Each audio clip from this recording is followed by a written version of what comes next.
This is Boomer Life on CL 650. Welcome back to the program. Dr. Ted Venema is an audiologist with NextGen Hearing Centers and Mainland Hearing Centers across British Columbia. Always a treat to have Dr. Ted on Boomer Life. You're a trained audiologist.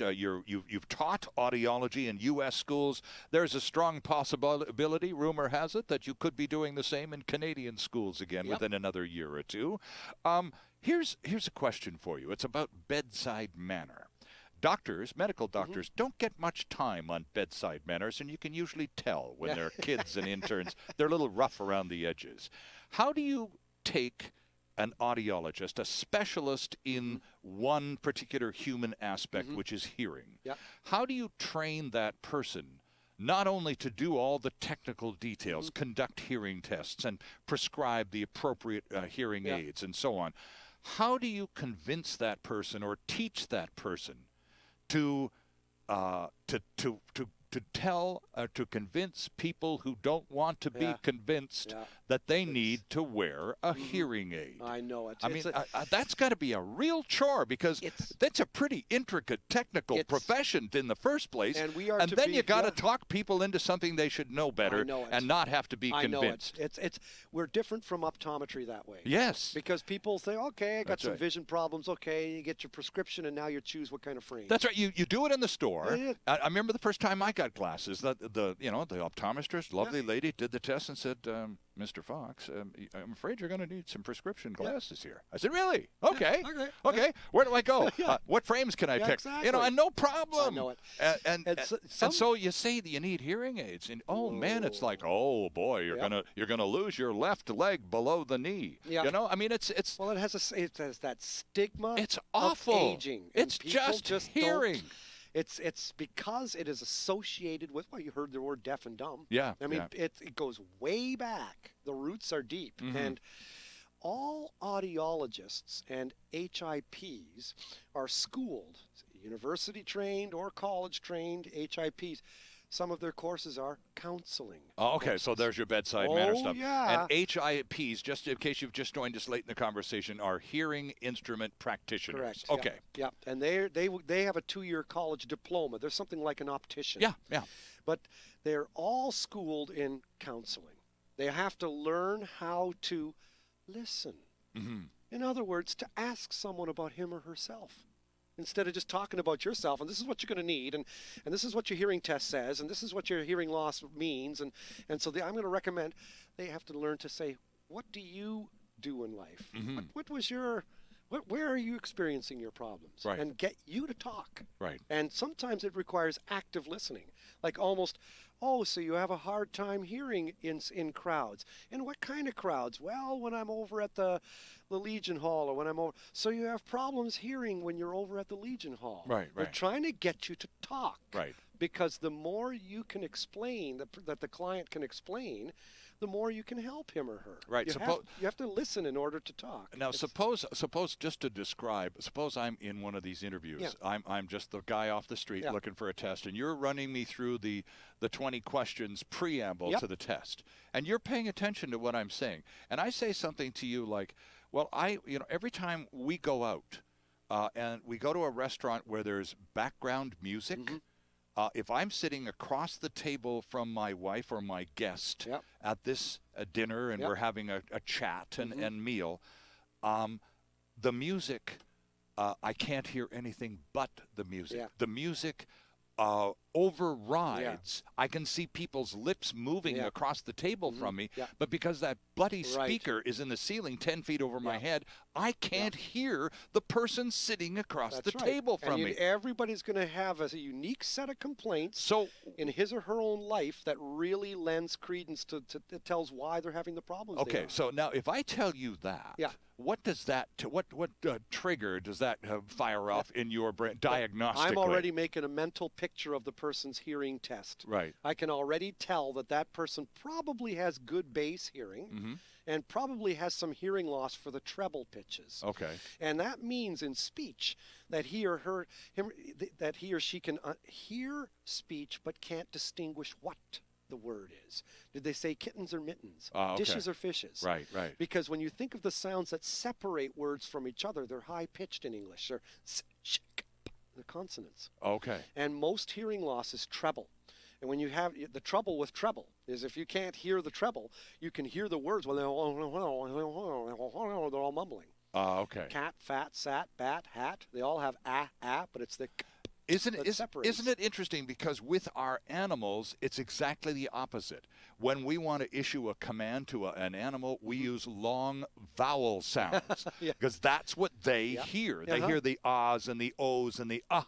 But when we talk amongst each other, our distinction is made with consonants, not vowels. And that's why your outer ear has the shape it does. Do you know why your outer ear has such a weird, wrinkly shape? We all want to look like Prince Charles. Exactly. You got it. No, it's because it has that shape makes it resonate with high-pitched sounds. Oh, okay. And we make high-pitched sounds with speech. All the clickings of our tongue, all those sounds are helped because our ear has the particular shape it does, just like a wine glass at Christmas.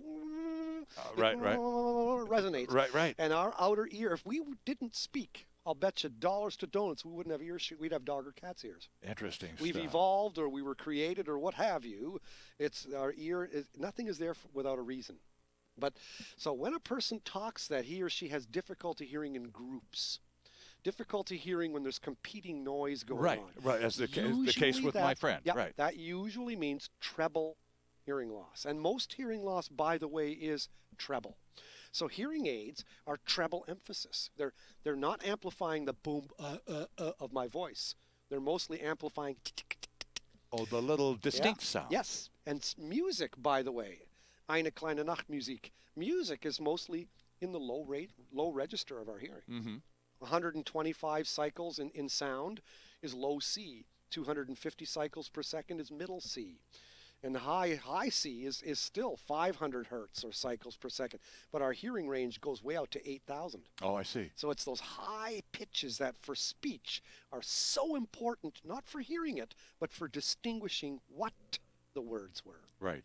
That's why elderly people say young people mumble today.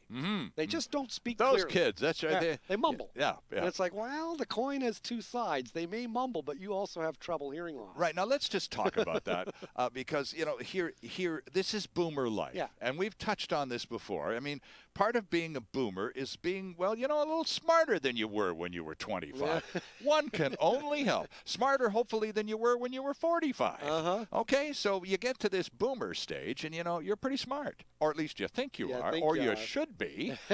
But, you can't get that hearing thing together to save your life. That's a stigma. And you have to. So the audiologist or hearing aid instrument practitioner has that job of trying to convince somebody. But, I try to get them to help themselves. Just think about it. You have nothing to lose by trying, because they're not going to cost you a dime. So try it for 90 days. Give it a shot. Find out, did it help in this situation? Did they help in that situation? Right. So, that's what I say to someone who's really hesitant to get hearing tested is you've got nothing to lose by checking it out. That's right, including your wallet, because it's free. To repeat, a hearing test, friends, is free. It will cost you zip, and you will be a happier, smarter person having just the experience. I love explaining the hearing test to clients. I love just laying it out, and this is why, and this is your hearing level at this pitch, and this is your hearing level at that pitch. And the people usually walk out going, wow, I didn't know that. That's interesting. In my particular case, I had great fun with Dr. Lee at Metrotown, because in his testing facility, there's a little like a soundproof type booth. And you have to respond to certain noises.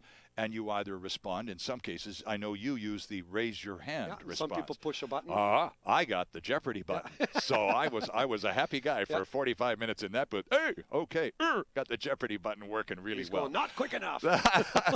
But it is inexpensive, as in no cost. But let's just finish this segment off, because you talked about most predictable hearing loss is treble. Most, So let's talk about being a boomer, being a man or woman in their late 50s, early 60s, or beyond, and what is likely for each of us with respect to predictable, normal hearing loss? You're going to probably have difficulty hearing what people are saying. When you hit 65, or some a little bit earlier, some it takes to age 75, you're just going to have...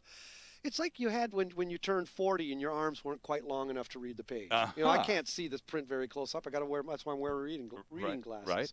I'm the same with computer screens. Yeah. Just a complete write-off. Gotta wear them. Yep. And you're going to notice just a bit of difficulty distinguishing what people are saying. You're not going to have trouble hearing music. You're not going to have trouble hearing the foghorn. Right. You're not going to have trouble hearing traffic, or you're going to have difficulty hearing your spouse in the car while she's talking. Or the announcer at the sports arena on the speaker. I really. Well, you know what? A lot of that is I can't hear, and I got normal hearing, and I can't hear some of that either. Well, I used to work for the Canucks and for the Lions over the years, so I've been that guy on the speaker.